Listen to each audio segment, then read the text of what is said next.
परमेश्वर आपकी ओर से है मेरे दोस्तों, तो कोई फर्क नहीं पड़ता कि आप कितने बड़े छोटे हैं, कितने बड़े अनपढ़ हैं या कितने सामर्थ्य हैं नहीं है, कोई फर्क नहीं पड़ता है। आप जीत जाएंगे क्योंकि आप परमेश्वर के साथ वाचा में हैं। When the oceans rise and thunders roll, I will soar with you above the storm. Father, you are king over the flood. I will be still and know you are God. I will be still and know you are God. When the oceans rise and thunders roar, I will soar with you above the storm. Father, you are king over the flood. I will be still and know you are God. I will be still and know you are God. I will be still and know you are God.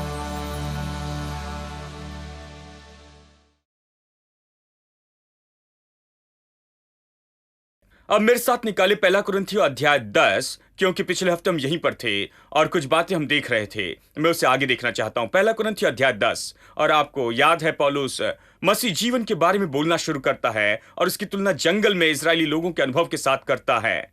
वो कहता है सबने बपतिस्मा लिया मूसा में, बादल और समुंदर में। और वचन 3 कहता है उन सब ने एक ही आत्मिक भोजन किया और वे उस आत्मिक चट्टान से पीते थे जो उनके साथ साथ चलती थी, और वो चट्टान मसीह था। वो आकाश से मन्ना गिरने के बारे में कहता है, चट्टान में से पानी निकलता है, और आग का खंबा था रात के समय में और बादल का खंबा था दिन के समय में। और इन सब अद्भुत बातों के विषय में कहता है जो इसराइली लोगों ने पाए, और उसकी तुलना नए नियम के मसीह विश्वासियों के अनुभव के साथ में करता, और मसीह के साथ, मसीह में जीवन के साथ। और इसलिए वो कहता है कि वो चट्टान मसीह था। और फिर वचन 5 में वो विशेष वाक्य कहता है, और वो कहता है परमेश्वर उनमें से बहुतों से प्रसन्न न हुआ। ये वही लोग थे जिन्होंने परमेश्वर से बड़े चमत्कार का अनुभव किया, परमेश्वर उनसे प्रसन्न नहीं हुआ। तो बात यह है कि अविश्वास है। बाइबल स्पष्ट बताती है इब्रानियों अध्याय 11 वचन 6 में कि विश्वास के बिना उसे प्रसन्न करना अनहोना है। यदि उन्होंने परमेश्वर को प्रसन्न नहीं किया तो केवल एक ही कारण हो सकता है कि प्रसन्न नहीं किया, क्योंकि उनके दिल में इतना अविश्वास था और उसे प्रसन्न नहीं कर पाए। ठीक है, इब्रानियों अध्याय 3 अंतिम वचन। अतः हम देखते हैं कि वे अविश्वास के कारण प्रवेश न कर सके। ये इस्राएली लोगों के बारे में कहता है कि कैसे ये पीढ़ी प्रतिज्ञा के देश में नहीं पहुंच सकी, ऐसा देश जहां पर दूध और मधु की धाराएं बहती थी। हम देखते हैं कि वो उसमें प्रवेश नहीं कर पाए अविश्वास के कारण। और इन वचनों में वो बताता है उनका अविश्वास क्या था। उनके अविश्वास के कारण वो प्रवेश नहीं कर पाए, वो कहता है। और फिर वचन 11 अध्याय 4 का ये कहता है, अतः हम उस विश्राम में प्रवेश करने का प्रयत्न करें, ऐसा न हो कि कोई जन उनके समान अविश्वासी होकर गिर पड़े। अविश्वास शब्द यहां पर वचन 11 और आगे वचन में, यहां संदर्भ में इब्रानियों में, ये पूरी तरह से अलग है अविश्वास शब्द जो पहला तिमोथी अध्याय 1 में पाया जाता है, जहां पौलुस के अविश्वास के बारे में बताया गया। ग्रीक शब्द में ही अलग शब्द आया है। इस शब्द का इब्रानी में क्या अर्थ होता है? इब्रानियों अध्याय 3 और 4 में शब्द अविश्वास शब्द बताता है ये ऐसा व्यक्ति जो समझने की कोशिश नहीं करता है। उसे समझाओ, उसे दिखाओ, साबित करो, निश्चित बातें बताओ, और चाहे आप कितना भी साबित करने की कोशिश करें, कितना भी दिखाते जाएं, वो अपनी जगह पर डटे होते हैं। क्या आपने ऐसे लोगों को देखा? आप हर सीमा को पार करते हैं कि उन्हें दिखाएं कि ये सत्य है, परंतु वे विश्वास नहीं करते। अब इस्राएली लोगों का उदाहरण, परमेश्वर ने उन्हें प्रेम दिखाया, उनके लिए सामर्थ्य चमत्कार किए, प्रभु ने सबूत दिखाया कि वो कितना प्यार करता है, वो हमेशा उनके लिए उतर आया, सामर्थ्य हाथ से उन्हें बाहर निकाला है, उनके लिए सब कुछ किया, फिर भी उन्होंने विश्वास नहीं किया। उनके पास अविश्वास था। इस प्रकार का अविश्वास ये कहता है, यह अविश्वास अज्ञानता के कारण नहीं है, यह गलत तरह का अविश्वास है। इस प्रकार के अविश्वास के प्रति सावधान रहने की जरूरत है, क्योंकि यह पूरी तरह से परमेश्वर की आशीषों को लूट लेता है। यदि आपने सुना और सुना और सुना है, यदि आपके पास चर्च जाने का मौका है और परमेश्वर का वचन सुनते हैं और निरंतर परमेश्वर के प्रेम और उसकी भलाई को अपने जीवन में अनुभव करते चले जाते हैं, और यदि आपने इसके बारे में बार बार देखा और इसका सबूत आपको दिया गया है कि परमेश्वर मददगार है, परमेश्वर अच्छा है, और आपने इसका अनुभव किया है, फिर भी विश्वास नहीं करते हैं, यही तो अविश्वास है जो हमें आखिरकार अंतिम न्याय की ओर लेकर जाता है। हाँ, जहां आप परमेश्वर की आशीषों से दूर चले जाते हैं और आप उस प्रतिज्ञा के देश में, दूध और मधु के देश में नहीं पहुंच पाते हैं। अब यही वो अविश्वास है जिसके बारे में हमें सावधान रहना है। इसलिए हमें पहचानने की जरूरत है कि अविश्वास क्या है, क्योंकि हमें इसे पहचानना जरूरी है। यदि ये वहां पर है तो हमें सावधान होना जरूरी है, क्योंकि ये हमें रोक सकता है। जो प्रभु चाहता है वहां तक पहुंचने में रोक सकता है। प्रभु जो चाहता है वो होने से रोक सकता है। इसलिए हमें अच्छे से जानना होगा कि यह अविश्वास क्या है, ये कैसे दिखता है। अब गिनती अध्याय 14 में इससे मत निकालिए। पिछले हफ्ते हमने इसे देखा था। हमने देखा कि वो देश का भेद लेने के लिए जाते हैं, प्रतिज्ञा के देश में वापस आए। 10 लोगों ने बुरी खबर दी, वो रोने लगे। 2 लोगों ने अच्छी खबर दी, 10 ने बुरी खबर दी। और उस समय परमेश्वर अंत में परेशान हो गया और परमेश्वर ने कहा कि ये 10 बार इन्होंने मेरी परीक्षा ली। हमने उसके बारे में पढ़ा। 10 बार परमेश्वर ने कहा, 10 बार, एक बार नहीं, 10 बार इन्होंने परमेश्वर की परीक्षा ली। 10 बार उन्होंने परखा, उन्होंने उसे परखा। ये कहता है हर बार मैं इनके लिए अच्छा था। 10 बार उन्होंने मेरी परीक्षा की और अब मैं उनसे कहता हूं कि ये प्रतिज्ञा के देश में प्रवेश नहीं कर पाएंगे। 10 बार मैं उन 10 घटनाओं के बारे में आपको बताना चाहूंगा जितना ज्यादा संभव हो सके, ताकि आपको दिखाऊं कि वो क्या है, वो उनके अविश्वास की मुख्य बात क्या है, उनके अविश्वास को इतना बुरा क्यों बनाया कि परमेश्वर ने कहा कि तुम मेरी प्रतिज्ञा के देश में नहीं आओगे। क्योंकि मैंने कई बार मसीह लोगों को ऐसी ही विचारधारा में मैंने उन्हें देखा है, वही बात जो इस्राएली लोगों में पाई जाती थी। इसलिए यह हमें दिखाया गया है, बाइबल में एक उदाहरण के रूप में हमें दिया गया है। बाइबल कहती है इस्राएली लोग एक उदाहरण के रूप में हमें उनसे सीखना चाहिए। यह कहता है सावधान रहो, कहीं तुम भी अविश्वास के कारण प्रतिज्ञा के देश में जाने से वंचित रहो, चौकस रहो। यह कहता है ठीक है। आइए हम अविश्वास के कुछ विशेष गुणों को देखते हैं निर्गमन अध्याय 14 में। क्या आप यहां हैं? अब हम देख रहे हैं अपने आप को। देखिए वहां पर क्या है। क्या हम यहां विश्वास में हैं या अविश्वास में हैं? हमारा हृदय क्या पसंद करता है? क्या हम विश्वास करते हैं, कहीं पहुंच रहे हैं? क्या हम उस जगह पर पहुंच रहे हैं जहां प्रभु चाहता है कि हम पहुंच जाएं? क्या हम उस मंजिल की ओर बढ़ रहे हैं? क्या उस मंजिल की ओर आगे बढ़ रहे हैं जो परमेश्वर ने हमारे लिए तैयार करके रखी है? या फिर हम अविश्वास में काम करते जा रहे हैं? हमें इसके बारे में सटीक होना चाहिए। निर्गमन 14 वचन 10, 11 और 12 पढ़ती हैं। ये कहता है जब फिरौन निकट आया तब इस्राएलियों ने आंखें उठाकर क्या देखा कि मिस्री हमारा पीछा करते चले आ रहे हैं, और इस्राएली अत्यंत डर गए और चिल्लाकर यहोवा की दोहाई देने लगे। और वे मूसा से कहने लगे क्या मिस्र में कब्रें नहीं थी जो तू हमको वहां से मरने के लिए जंगल में लाया है? तूने हमसे ये क्या किया कि हमको मिस्र से निकाल लाया है? क्या हम तुझसे मिस्र में यही बात नहीं कहते रहे? क्या ये न कहते रहे कि हमें रहने दे, कि हम मिस्रियों की सेवा करें? हमारे लिए जंगल में मरने की अपेक्षा मिस्रियों की सेवा करना अच्छा था। अब इसमें वचन 10 में इन वचनों को देखिए। इस्राएलियों ने आंखें उठाई, सब लोग कहें इस्राएलियों ने आंखें उठाई और देखा। इसका मतलब है उन्होंने आंखें उठाकर कुछ देखा। मैं आपको बताना चाहता हूं सबसे पहला अविश्वास का विशेष गुण तो यही है। उनका अविश्वास आंखों से देखी हुई बातों पर अधिक महत्व देता था। प्रभु ने जो कहा और जो किया उससे बढ़कर। जब कभी आप अविश्वासी व्यक्ति को देखते हैं, वो भूल गया है कि परमेश्वर ने क्या किया है, परमेश्वर की अद्भुत बातें, प्रभु के अद्भुत काम, कैसे प्रभु ने उसके लिए उसकी जरूरत पूरी की, कैसे प्रभु उसके लिए मददगार बना रहा, कैसे प्रभु उसका मददगार रहा। वो भूल गया है, यह उसके मन में नहीं आता है। जब समस्या आती है तो वो नहीं सोचते कि परमेश्वर पहले कैसे भला था, और वे परमेश्वर की प्रतिज्ञा और परमेश्वर के वचन के विषय नहीं सोचते कि वो सच्चा और विश्वास योग्य है। वो किस विषय सोचते हैं जब समस्या आती है? वो केवल समस्या के बारे में ही सोचते हैं जो उनकी आंखों के सामने है। यह अविश्वास का बहुत ही मुख्य गुण है। आप जान सकते हैं कि आप अविश्वास में काम कर रहे हैं क्या?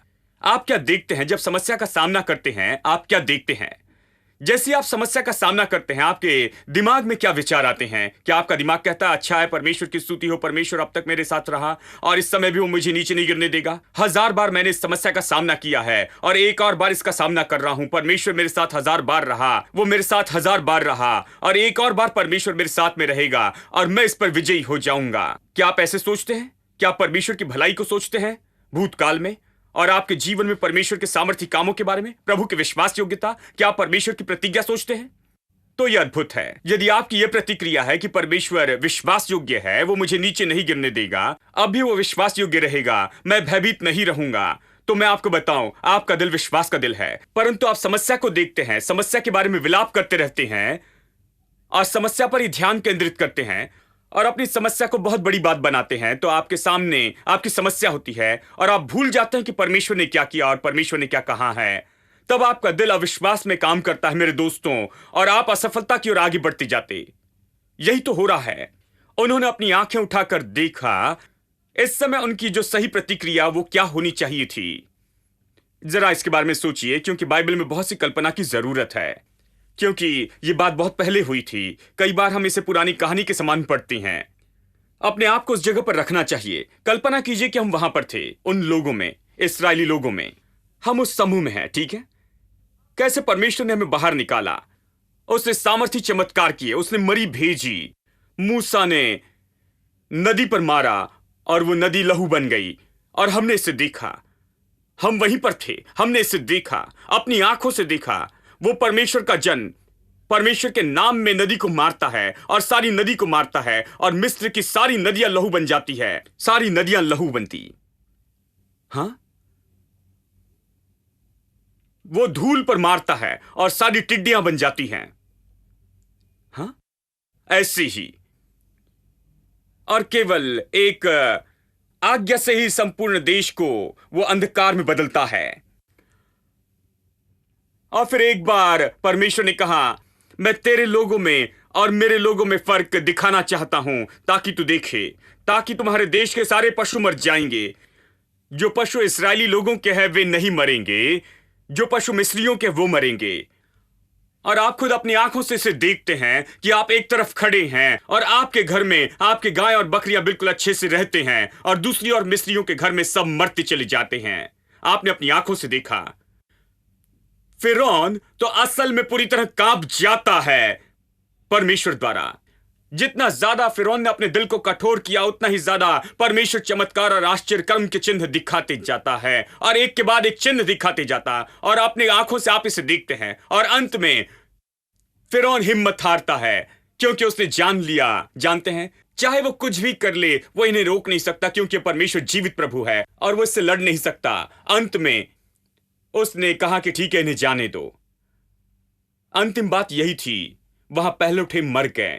पूरा देश विलाप करने लग गया था। हर कोई हर घर में रोने लग गया था, क्योंकि पहले उठे मर चुके थे। इसने अपना दिल कठोर किया। यदि आप अपने दिल को कठोर करते हैं तो आप परमेश्वर की वास्तविकता को नहीं देख सकते हैं। प्रभु ने बहुत चमत्कार किए, वो पहले ही जाने दे सकता था, परंतु उसने अपना दिल कठोर कर लिया। वो अपनी जिद पर अड़ा रहा और फिर क्या हुआ? हर घर में पहलौठा मर गया और इस्राएली लोगों में पहलौठे की मृत्यु के बजाय वहां पर एक मेमना मारा गया। उनके बदले में मरने वाला वो मेमना यीशु मसीह को दर्शाता है। सभी मिस्रियों के घर में उनके बदले में ये मेमना नहीं था। उनका पहलौठा मर गया और वो बहुत रोने लग गए। और आपने इसे देखा। आपने देखा कि कैसे मेमने का लहू आपके दरवाजे के चौखट पर था और परमेश्वर ने मृत्यु के दूत से आपको छुड़ाया। बड़े चिन्ह और चमत्कार और आश्चर्य कर्म के साथ में परमेश्वर ने साबित किया कि आप उसके लोग हैं। वो आपका परमेश्वर है, वो आपसे प्रेम करता है और वो आपके लिए नीचे उतर आएगा, आपकी पुकार सुनेगा और आपको छुड़ाएगा। आप उसके शब्द को सुनते हैं। आपने सुना, उसने कहा, मैं तुम्हें बड़े और उत्तम देश में पहुंचाऊंगा जहां दूध और मधु की धाराएं बहती है, यहां से छुड़ाऊंगा। परमेश्वर के वचन को सुना और परमेश्वर के सारे काम को देखा। ठीक है, अंत में आखिरी मरी से आप शुरू करते हैं। सारा सोना चांदी इकट्ठा करते हैं। आपका थैला भरा है, गधे पर लदा हुआ है और मूसा अगुवाई कर रहा है और आप पीछे चल रहे हैं। आप आगे आ रहे हैं और आप मिस्र से बाहर आए। परमेश्वर की स्तुति हो, बंधुआई खत्म हुई, आप स्वतंत्र हो गए। अमीर हो गए, आपके पास पैसा है। पहले आपके पास कुछ नहीं था, आप गुलाम थे। अब आपके पास सोना चांदी है, आप अपने मार्ग पर हैं। आपने सारे गहने इकट्ठे की है, सब कुछ लदा हुआ है। आप जा रहे हैं और अचानक आप पीछे मुड़ते हैं और आपकी आंखों को उठाकर देखते हैं फिरौन की सेना आपका पीछा कर रही है। अब मेरी प्रतिक्रिया कुछ ऐसी होगी। मैं देखकर ये कहता, सारे संसार में इससे कोई बड़ा मूर्ख नहीं है इस फिरौन से बढ़कर। ये कितना मूर्ख है जो नहीं जानता है। इस व्यक्ति ने परमेश्वर से बहुत सी बातों का अनुभव पाने के बाद भी ये फिर भी नहीं जाना और हमारा पीछा कर रहा है। मैंने कहा होता, एक बार फिर उसे आने दो, इसके बाद इसका अस्तित्व नहीं होगा। क्या इस तरह से कहना सही होगा? क्या यह उचित प्रक्रिया होगी? इसी तरह कहना सही होगा, क्योंकि ये ऐसे ही उन्होंने परमेश्वर के चमत्कार का अनुभव किया। और देखिए, अविश्वास का स्वभाव यही है। इसी कारण ये बुरा अविश्वास है। यही अविश्वास है जो इब्रानियों 3:4 में है। और इसी के कारण वो परेशानी में चले गए, वो इसे नहीं कर पाए। उनके लिए असंभव था कि प्रतिज्ञा के देश में प्रवेश कर पाए। ये बुरा अविश्वास है, बुरे हृदय का अविश्वास, बाइबल कहती है, क्योंकि ये आपको नाश कर देता है। ये परमेश्वर की सारी आशीषों को लूट लेता है। यह अविश्वास का स्वभाव यही है। आप परमेश्वर के बहुत से अनुभव पाने के बाद में भी, परमेश्वर की भलाई, उसका अनुग्रह, उसके आश्चर्य पाने पर आप इसको सुनने के बाद भी फिर भी विश्वास नहीं करते। यही अविश्वास का स्वभाव है, यही समस्या है। उन्होंने ऐसा कहा होता, आओ फिरौन, एक बार फिर लड़ाई करते हैं। जानते हैं, ऐसा ज्ञात होता है कि तुम्हारे लिए काफी नहीं, हम तुमको और दिखा देंगे। तुम यहां पर आओ और हमारा परमेश्वर हमारे साथ खड़ा रहेगा और तुम और तुम्हारी सेना को देखेगा। तुम मरकर खत्म हो जाओगे। इस प्रकार का रवैया वहां होना चाहिए था। देखिए, दाऊद के पास ऐसा स्वभाव था। मुझे दाऊद पसंद है। जब वो जाकर लड़ना चाहता था गोलियत से, हर किसी ने सलाह दी, तुम छोटे लड़के हो, तुम क्यों इसमें पढ़ना चाहते हो? वो सिपाही है, पेशेवर सिपाही है, वो जानता है कैसे लड़े। सभी इस्राएली सिपाही छिप रहे थे, क्योंकि ये व्यक्ति बहुत बड़ा और सामर्थी था। तुम इसकी चिंता क्यों करते हो? जानते हो दाऊद ने क्या कहा? दाऊद ने तुरंत उन सिपाहियों की ओर देखा, उसने उस गोलियत दानों को देखा और उसका दिमाग वापस भूतकाल में चला गया। और वो कहता है, जानते हो, मेरे अच्छे प्रभु ने मेरे हाथों में भालू और सिंह को सौंप दिया था। मैंने खाली हाथों से उन्हें फाड़ दिया।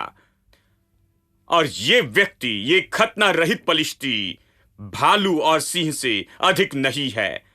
ये खतना रहित पलिश्ती जिसकी परमेश्वर के साथ में कोई वाचा नहीं है, और मैं वाचा का चिन्ह अपनी देह में लेकर चलता हूं, वो परमेश्वर के साथ वाचा में नहीं है। वो परमेश्वर के साथ वाचा में नहीं है, इसलिए वो एक जानवर से बढ़कर नहीं है।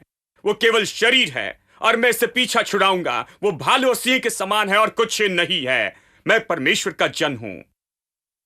यह अद्भुत प्रतिक्रिया है। क्यों? मेरा मतलब, यह व्यक्ति खतना किए हुए था, खतने के पहचान का चिन्ह अपने साथ ले चलता था। बहुत से लोग उसे लेकर चलते थे, परंतु नहीं जानते क्या है। ये एक व्यक्ति है जो अपनी वाचा को स्मरण करता है। वो कहता है, ये मनुष्य, मेरे पास भीतर में चिन्ह है कि मैं परमेश्वर की संतान हूं। मेरे पास परमेश्वर की वाचा है। परमेश्वर मेरे युद्ध को लड़ता है। इस संपूर्ण संसार में ऐसा कोई दानव नहीं जो मुझे मार सकता हो, मुझे नाश कर सकता। मैं परमेश्वर के नाम में खड़े रहूंगा, क्योंकि मेरी प्रभु के साथ वाचा है। मैं परमेश्वर के साथ खड़ा रहूंगा। प्रभु मेरा मददगार है। हाँ, वाचा एक अद्भुत बात है। ये परमेश्वर का आपके जीवन में जोड़ती है। आप प्रभु के साथ जुड़ते, प्रभु आपके साथ जुड़ता है। हाँ, वाचा ऐसी होती, जब दो लोग वाचा बांधते तो कहते हैं, जो कुछ मेरे पास है वो तुम्हारा है, जो कुछ तुम्हारा है वो मेरा है। इस तरह ये काम करती है। और बस यही तो है कि मेरी और परमेश्वर के वाचा में मतलब ये है कि मेरी कोई जरूरत नहीं, क्योंकि जो कुछ परमेश्वर का है वो मेरा है। आमीन। और बहुत कम लोग हैं जो विश्वास करते हैं। वाचा का विचार, मैं आपको इसके बारे में प्रचार करना चाहता हूं, परंतु बहुत ही कम लोग हैं जो वाचा की वास्तविकता को जानते हैं कि इसका क्या मतलब है हमारे जीवन में। दाऊद ने वहां पर खड़े होकर कहा, मैं अपनी देह पर वाचा का चिन्ह लिए हूं। और यह व्यक्ति खतना रहित है, पलिश्ती की कोई वाचा नहीं है। उसे परमेश्वर के साथ कुछ नहीं करना। परमेश्वर इसका मददगार नहीं, प्रभु मेरा मददगार है। मेरी वाचा परमेश्वर के साथ है, इसलिए मैं इसे हराऊंगा। कोई फर्क नहीं पड़ता कि इसका आकार कितना बड़ा है, कितना अनुभवी है, ये कोई मायने नहीं रखता, क्योंकि परमेश्वर मेरी ओर है और परमेश्वर आपकी ओर से है मेरे दोस्तों। तो कोई फर्क नहीं पड़ता कि आप कितने बड़े छोटे हैं, कितने बड़े अनपढ़ हैं, या कितने सामर्थ्य नहीं है। कोई फर्क नहीं पड़ता है। आप जीत जाएंगे, क्योंकि आप परमेश्वर के साथ वाचा में हैं। देखिए, यही बात है। ऐसी प्रतिक्रिया होनी चाहिए। ये सब वाचा के लोग थे, अब्राहम की संतान। उन्होंने पीछे देखना चाहिए था, और जब उन्होंने देखा कि फिरौन की सेना पीछा कर रही है, उन्होंने कहना चाहिए था कि हे मूर्ख फिरौन, मैं सोचता हूं तुम नहीं रुकोगे जब तक पूरी सेना मर न जाए। आओ देख लेते हैं। यह आत्मा होना जरूरी था। यह जीतने वाली आत्मा की कई बार कमी होती है। जानते हैं, संसार में भी बहुत से लोग जीतने वाली आत्मा के साथ खेलते हैं। मैंने एक बार बल्लेबाज को क्रिकेट में देखा। जानते हैं, आखिरी बॉल डाला गया, जानते हैं, और वही बॉल हार और जीत का फैसला करने वाला था, और वो वहां खड़ा था। हां, आ जाओ, गेंदबाज से कह रहा था। वो गेंदबाज से कह रहा था, आ जाओ, और ये व्यक्ति पूरे उलझन में पड़ गया था उसकी चुनौती के सामने, जानते हैं, और वो पूरी तरह से गड़बड़ी में आ गया, और वो जीत जाते हैं। बल्लेबाजी करने वाले जीत जाते हैं केवल उस आत्मविश्वास के साथ। आओ देख लेते हैं। और मैं आपको बताऊं, आप और मैं प्रतिज्ञा के लोग हैं दोस्तों। अपनी समस्या को वैसे मत देखिए जैसे दूसरे लोग देखते हैं। इसे देखिए जैसे आपको देखना चाहिए, परमेश्वर के वचन और परमेश्वर की प्रतिज्ञाओं के संबंध में। इस संबंध में कि आप परमेश्वर के साथ वाचा में क्या क्या थामे हुए हैं, और इस संबंध में कि पहले से परमेश्वर ने आपके लिए क्या किया है। जब मैं अपनी समस्या को ऐसे देखता हूं, मैं अपनी समस्याओं का सामना करता हूं। जानते हैं, मुझे यकीन, हम समस्याओं का सामना करते हैं, सभी समस्याओं का सामना करते हैं, ठीक है। मैंने हजारों समस्याओं को देखा है, और यदि कोई समस्या आए तो मैं समस्याओं का विशेषज्ञ बन गया। जानते हैं, जब समस्या आती तो मैं सोने चले जाता हूं। मुझे उसकी चिंता नहीं है, किसे परवाह है, क्योंकि ये समस्या मुझे नहीं डुबाएगी, मेरा कुछ नहीं बिगाड़ेगी, क्योंकि मैं समस्या से बड़ा हूं। वो जो मेरे भीतर रहता है वो समस्याओं से बड़ा है। हाँ, सच में मैं ये सोचता हूं कि बैठकर इसके विषय में चिंता करने से कोई लाभ नहीं है, कि बस भयभीत होते जाएं। जानते हैं, यदि समस्या आती तो मैं कहूंगा ठीक है, कल सोचेंगे, बस यही। कल जब सुबह उठता हूं तो अच्छे से ब्रेकफास्ट करता हूं। समस्या बाद में, कुछ भी हो पहले मैं अच्छे से खाऊंगा। अपना सिर झुकाकर नीचे नहीं रहूंगा, मुस्कुराहट नहीं खोऊंगा, मैं अपने आनंद को नहीं खोऊंगा, मैं अपने आनंद को बनाए रखूंगा, क्योंकि ये यीशु मसीह में है, और वही मेरी सबसे बड़ी ताकत है। मैं इसे करते रहूंगा, मैं प्रभु में आनंदित रहूंगा।